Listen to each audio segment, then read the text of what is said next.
Okay, back with part 3, Adorable Animals Grayscale Coloring Book by Jane Mayday.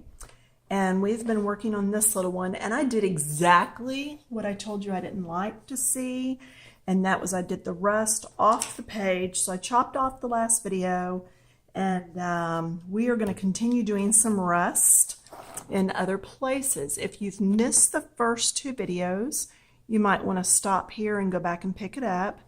But yeah, I accidentally went ahead and did that. So we're going to come back over now, pull the book up into view, and let me go over what I've done. I have the pt.3, and it's an orangey color. And I like some of the oranges and stuff for rust because depending on where you live, your rust will be different colors. Just the oxidization and just how much weather, the cold, the hot, how long something has set out, all of that does make a difference. And I'm doing rust through all of this. I don't think that Jane had done all of it that way in her original. No, see, but I'm doing all of it, even this part that's supposed to be in grays. So now I'm second guessing myself. Maybe I will leave some of that in my gray tones. So I'll be careful how much of this I do so I can go ahead and add that gray. I'm going very light. I don't want a hard rust like I have down here, because this is where it drips and then this is where it settles. So that's why this is going to be more of your stronger rust area. And again, that's why these books are so helpful. Now this is actually fully darkened in, these areas here. So we can go ahead and do these. So I'm going to go ahead and go in here.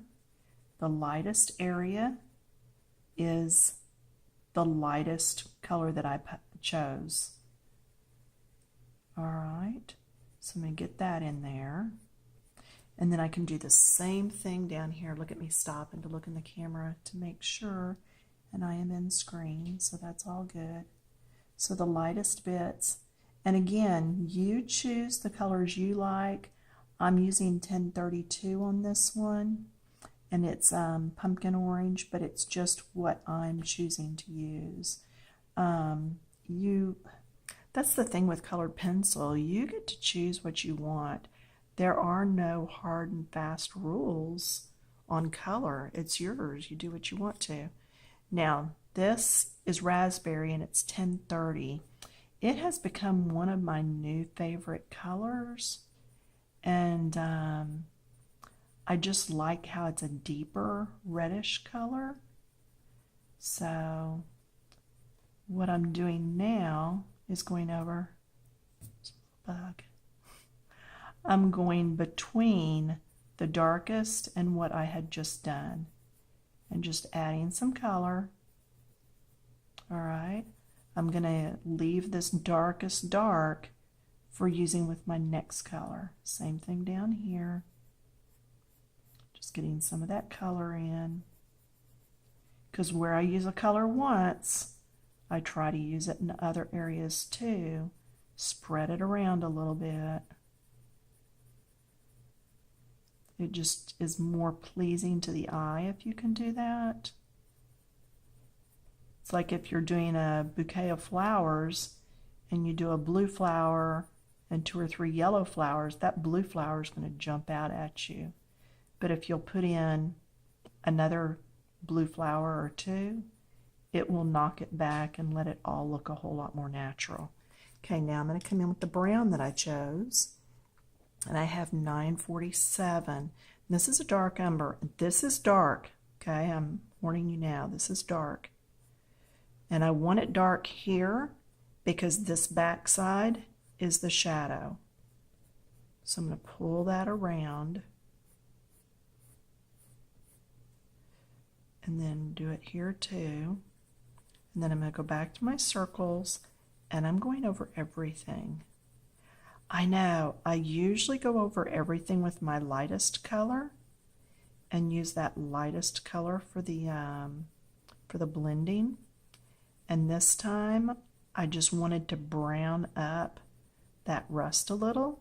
So I thought I would go over everything with the brown instead. Okay, so we're going to keep going. So the darkest is going to be down here. And then I'm just going to kind of lightly go over everything. Very, very lightly. And then I'm going to go over it one more time, but I'm going to go over it with some white because it's going to knock all this back to where it's not quite as in your face, if that makes sense. But I do want it to look, you know, dirty and old. And I find that this brown is a good color for that.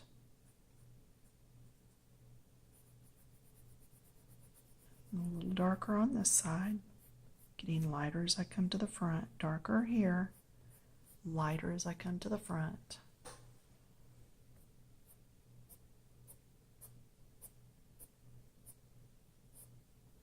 I'm going to put that line in that separates right there. Just gives us a little more separation and dimension. And then this piece that I did before, I know, I'm sorry, but I couldn't see leaving that on the video when you couldn't see it. And really all I did was just what I've done here. Now, that doesn't look too bad, but I think it can look better if we can blend a little more. So I'm going to come in with this white and do some blending. And it's just going to tone it all back a little.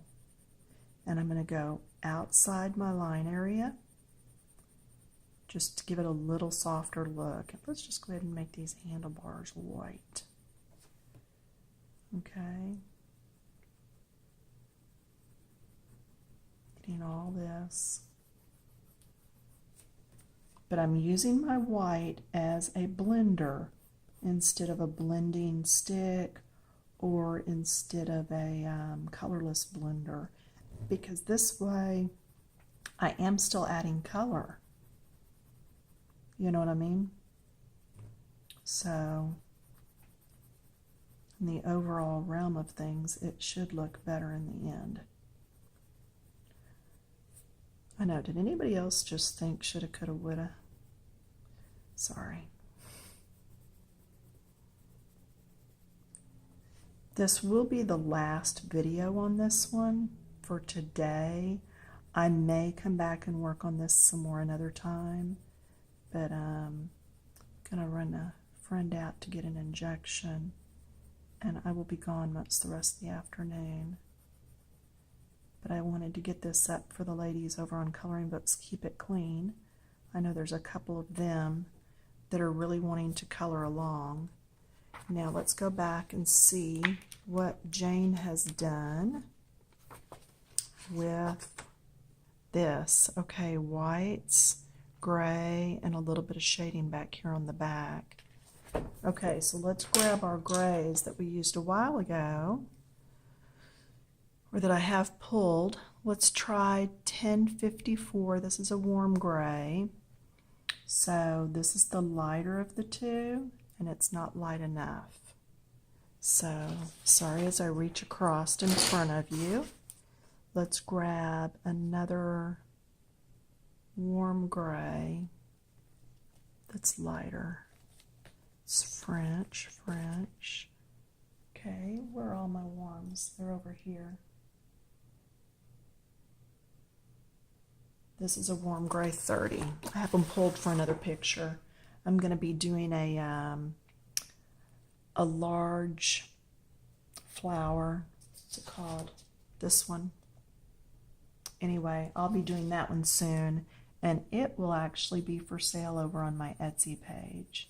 So you'll be able to purchase that for like $1.50, and it will come with the full color copy when you get it. I like to include those. Okay, so there's that. So that was the 30% warm gray. It's 1052.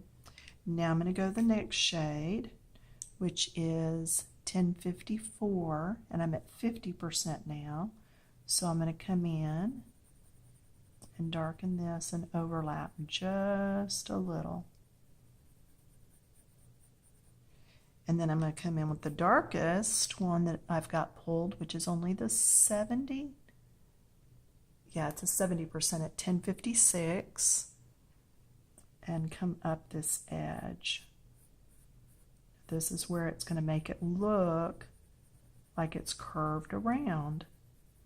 I don't know if you were with me when we did the candy canes at Christmas and we did down the sides darker so that it would look like it was actually wrapped around. That's why I'm doing this darker on both the edges, is just to kind of make it look like it's wrapped. Now this side's not nearly as deeply colored. See, I've got a wide stripe of it here, narrow over there because the light's over there. Okay. That's my reasoning for that.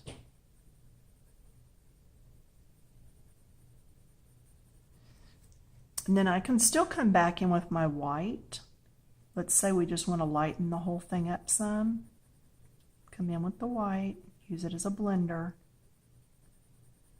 and it will lighten it as I go and just knock that all back some. Okay?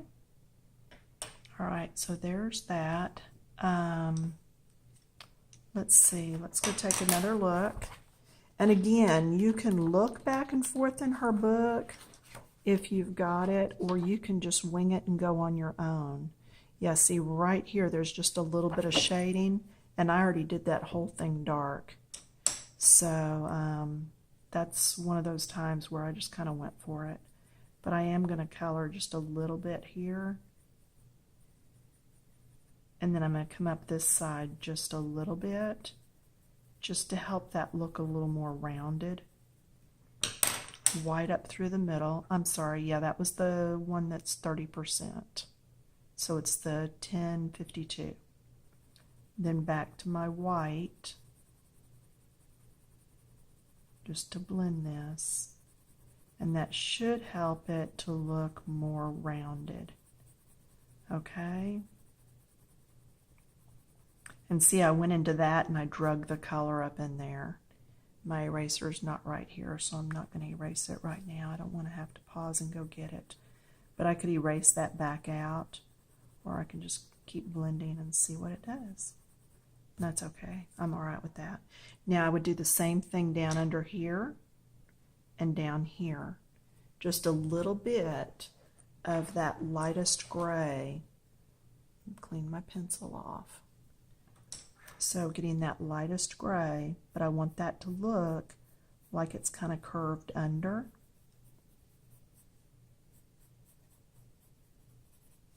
And then same thing here.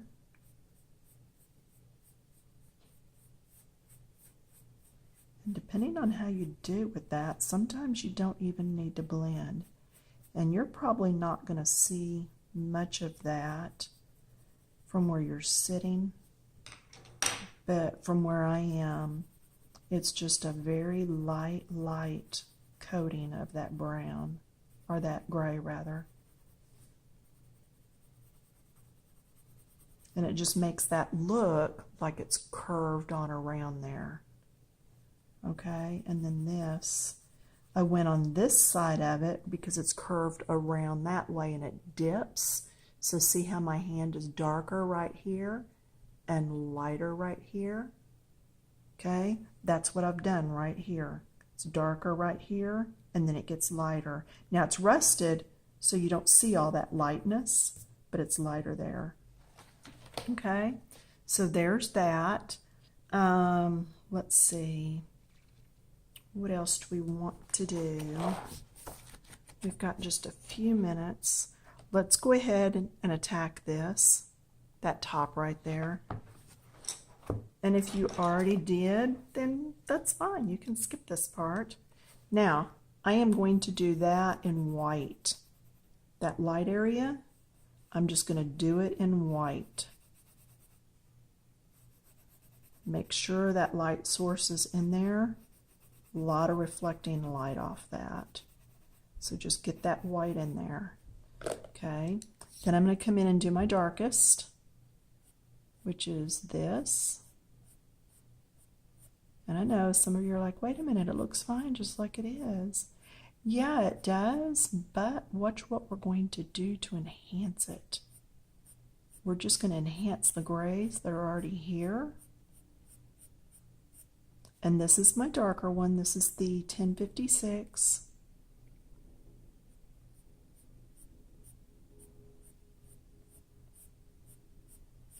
And so I don't know if you can hear me or not. I said that once before and y'all couldn't hear me on it. But I'm just putting down and then lifting, putting down and lifting. And I'm trying to go the direction of the actual lid so that we get those strokes coming across.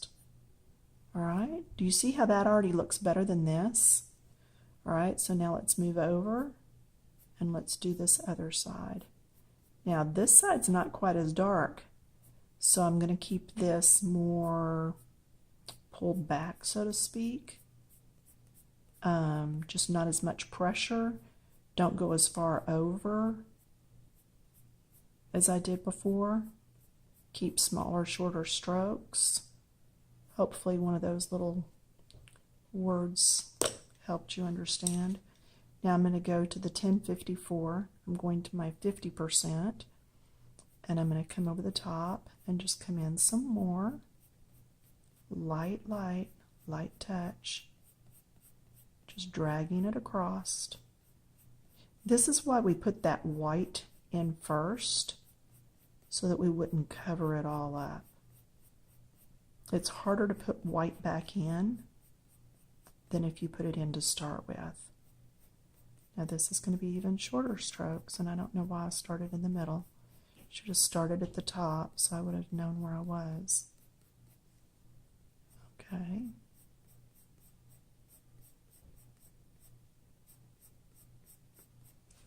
And then I'm going to go to the lighter one, which is the 30%. It's 1052. I am still using Prismacolors. And I'm just at the edge. See, I'm going back and forth on this because that top is just almost covered. And some of those little in-between bits now, go ahead and get those. Just that lightest color. Now I'm going to come in with the white again and really blend and brighten it up right through that middle section.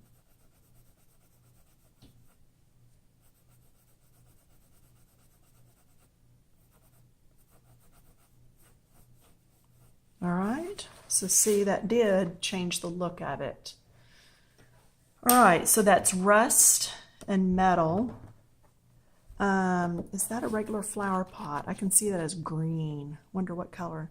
Okay, she did an actual terracotta pot. You're going to do the same thing with that as what we did down here, except you're going to change your colors, okay? So use your grays and whites, and then here use your browns and your terracotta, orange, a little bit of yellow in the very middle, or yellow ochre. So yellow ochre or yellow, let's see, maybe number 940, or I keep one in my browns, 942 would be good for that. All right, don't get it too yellow because you still want it in the browns family, but you could do that there, okay? I think from here you can finish the piece. We've done backgrounds before, we've done leaves, we've done flowers, so you can actually go back and look at any of my old videos that show color blending on leaves, backgrounds. You could chalk that if you wanted. Just follow the lights and darks in your flowers. Okay, so when you're looking at this, be sure that you're keeping your lighter colors here on the tips, your darker colors here, and down towards the center. See, this is that area of the pot I said I would leave more of a yellowy brown so that it's golden colored. Your background, it shows you a line right through here, and that's where one color meets the other. This little stamp, all right, that little stamp can be tedious or it can be easy. What I would do is take a green, if you're going to do a green stamp, lay your pencil on its side. Let's just take one. I don't want to mess up because I'm not using my swatches to grab the right green. So I'm afraid to just grab any green. I really want a lighter green. What is this? I think this will work for what I'm talking about. Okay, so I'm going to come in here and color that whole stamp.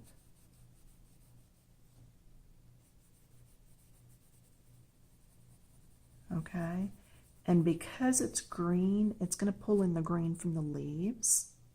All right.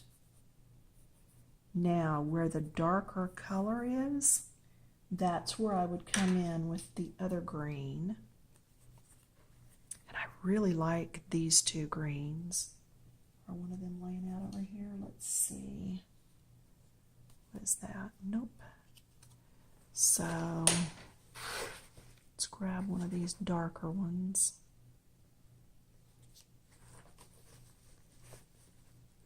$10.07. No, 1097. So I'm going to grab 1097. And this may also be the color that I use in the leaves. Not that first green, but this one. That way, remember what I said, when you use it in more than one place and skip around the page, it helps tie it in together. So you're probably going to see me use this blue somewhere. I may use it just in a touch of the background somewhere, but I like to reuse them. Now see, I'm going to take this and come in and do the dark areas.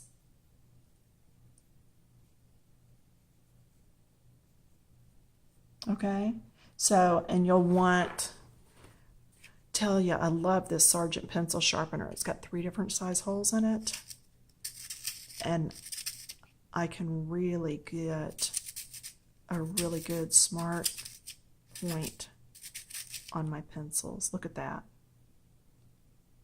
Okay, so you'll come in here then and just very carefully with a sharp point go in and do your lines.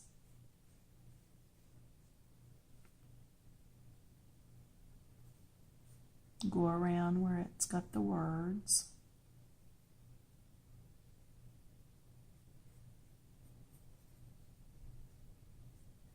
Just make sure you've got some darks and lights.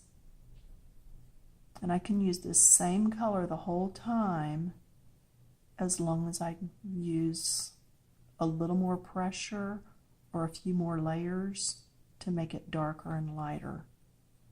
Okay? So where this stamp might look a bit overwhelming, just to glance at it, once you get going with it, it's really not that bad.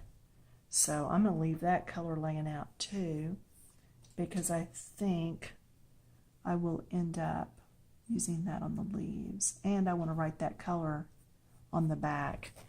All the colors you're using in this book, go ahead and write them on the back. That way, if you see something that you really liked how you used it, you could come back later and go, oh, that was that color. But anyway, so that's it for this session. And I believe I'm going to leave you with it now to finish it off on your own. Oh, I know you can do it. Yeah, we missed the rust right down here, but you'll pick that up too. All right, so have fun with this, and I will see you with the the big flower, the big lily that I'm going to do, possibly later this week. I don't know. They're going to start demolishing my kitchen tomorrow. So it just really depends on how much noise and racket there is. So we'll see. All right, I will talk to you all later. Have a good one.